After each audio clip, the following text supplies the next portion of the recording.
Today we're going to talk about trace minerals. What is a trace mineral? Well, trace minerals are part of the periodic table, which has all the elements that make up the physical universe. So all the matter that makes up things, whether it's the soil, the plants, human bodies, animals, everything is made from elements. And you have these things called trace elements, which are minerals needed in very, very trace or small amounts, very tiny amounts. Another term for that would be micro minerals versus macro minerals, which you need in larger amounts, like usually above 100 milligrams. So trace minerals are needed in tiny amounts, definitely below 100 milligrams, but sometimes even in the microgram amounts. So they're very, very tiny. The macro minerals make up about, 3 to 4% of your entire body. And the micro minerals make up only like 0.02%. Now, just because we need trace minerals in very, very tiny amounts doesn't mean that they're not extremely important. They are. If a plant, if an animal, if a human is missing just one trace mineral and they have all the other trace minerals, there could be huge side effects. So we're only as strong as our weakest link. Now, I want to give you another definition of the word organic. Typically, when people think of organic, they think of without pesticides, but there's another definition of the word organic, and that has to do with a plant-based mineral. So you have inorganic minerals in the soil, like elements, like whether it's iron, magnesium, potassium, and these basically come from rocks in the soil. So certain microorganisms like fungus release acids that then dissolve rocks, then allow these tiny minerals to be absorbed by the plant's roots. So we have this nice exchange between minerals and carbs and proteins.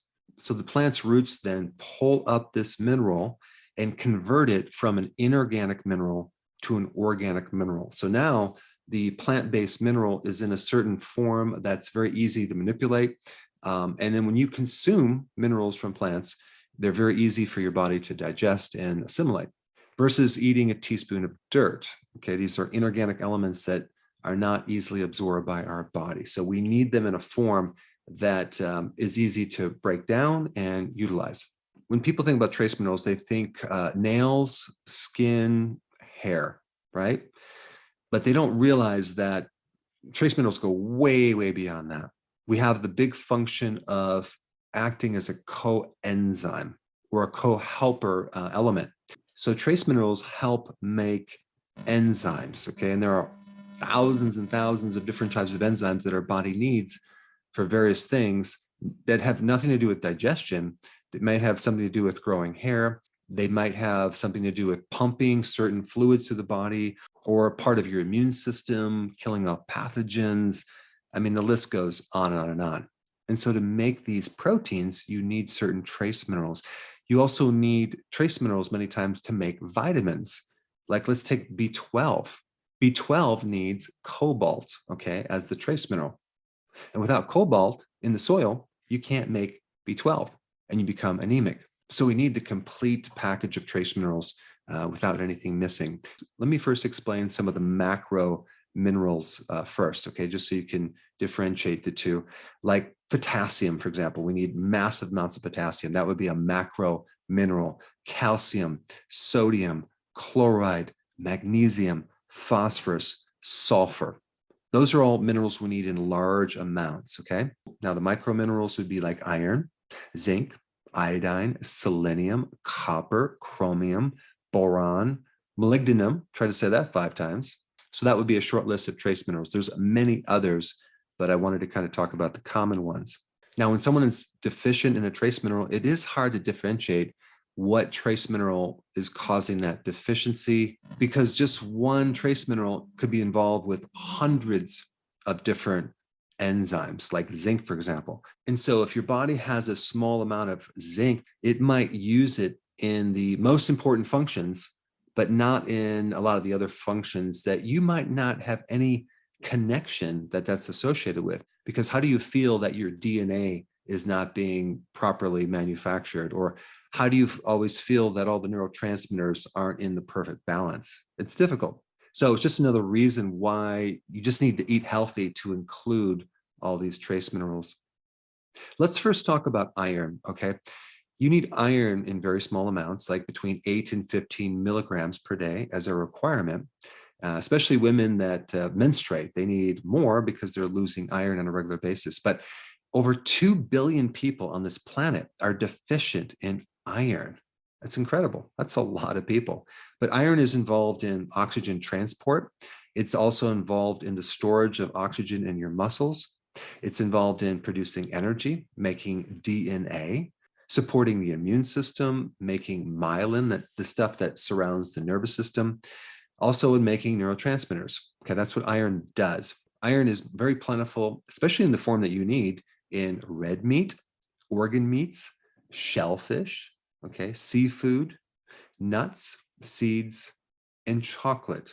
Iron also is absorbed easier in the presence of vitamin C.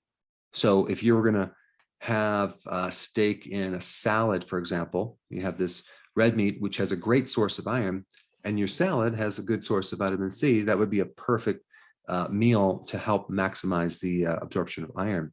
Now, if someone's anemic, some of the best supplements that you could take would be like maybe a grass-fed bovine iron supplement, a grass-fed bovine liver, okay, extract, because liver is a really good source of iron. Or you could do a grass-fed bovine spleen extract, okay, that's another really good supplement for iron versus some of the supplements that you find, which I won't mention any brand names, but they have the form of iron in an element, much like you would find in the soil. Not a good type of iron that you want to take because the side effects, you'll find that your digestive system will be hurting. So I would never recommend taking an iron supplement unless it's like either a food base or it's something like liver or spleen extract, things like that. Now, tannins in tea and even coffee can block the absorption of iron. But the big reason why so many people are deficient in iron is because of phytates or phytic acid, and that's in grains. Because of such a large population on this planet consumes grains and so-called healthy grains, that phytic acid blocks the absorption of iron, making people very anemic. Now, there's other causes of deficiency too. Let's say, for example, people have an infection with a parasite and they have bleeding and things like that. That can be a problem with iron.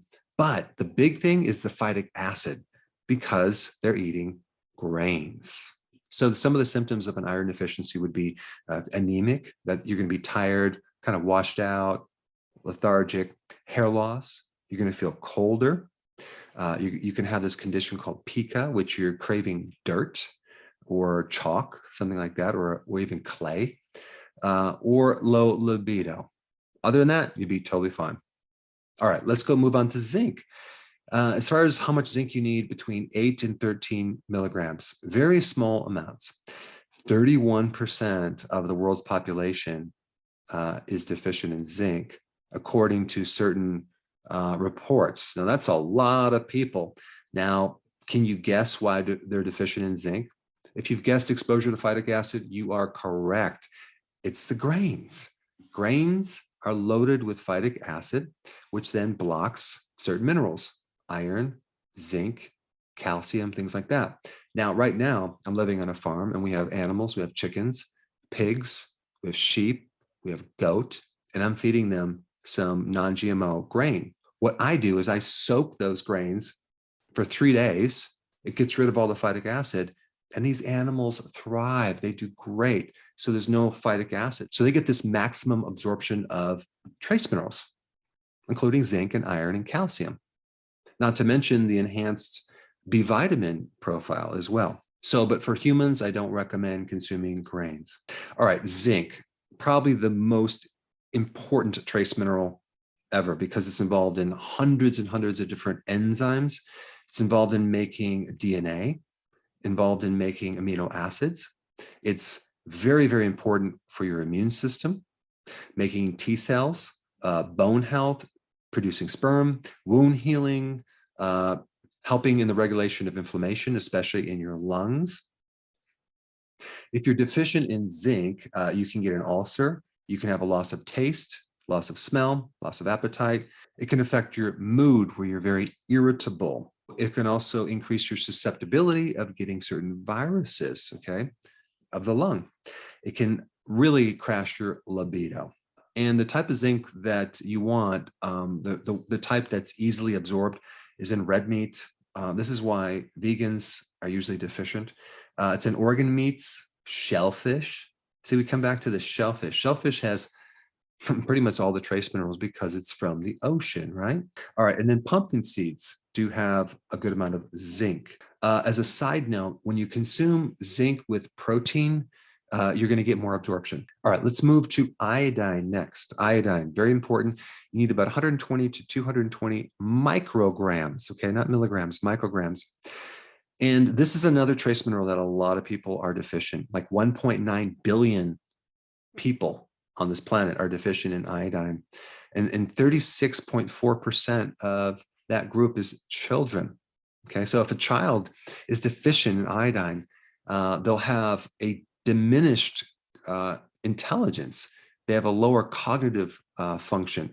Their growth is stunted. So it's very, very important for both pregnant women and small children to get enough iodine. Okay. Now, if you're consuming food from the ocean, you're going to be good to go, like seaweed, shellfish, sea salt, things like that. Now, eggs have iodine as well. Beef liver has a good amount of iodine. But if you don't have iodine, your thyroid can't work. So you can't make thyroid hormones. When you talk about the thyroid hormone like T4 or T3, you're talking about the number of iodine molecules in that hormone. Okay. T4 is the inactive version. T3 is the active version. And so you need iodine to make these hormones. And if you don't have enough iodine, your metabolism is slow. You get a lot of pregnancy complications, okay? Stillbirth, you might get miscarriages, things like that. Iodine also regulates an excess amount of estrogen. So if you have too much estrogen in the body, you take enough iodine, you can help regulate that. A really good indication for the need of iodine would be fibrocystic breast, ovarian cyst. Iodine will help get rid of both of those conditions. Also, if you're cold, on the cold side, you need more iodine usually. All right, let's move to selenium. Selenium is another trace mineral needed in small amounts, like 40 to 70 micrograms. Over 1 billion people are deficient in selenium. And so selenium is needed in certain proteins, like the selenoprotein enzyme, which helps to detoxify mercury. Also, selenium is involved in DNA synthesis and decreasing inflammation because it's involved in antioxidants. Okay. Selenium is also needed for reproduction. It's needed in the conversion from T4 to T3. Without selenium, you can't convert the thyroid hormones. So even though you have enough hormone there, it can't be activated. Selenium is a really powerful antioxidant for your liver. Okay. And how do you get selenium? Seafood, shellfish, organ meats. Seems like those 3 types of foods are at the top of the list for trace minerals. Also, Brazil nuts. 1 Brazil nut a day will give you enough selenium.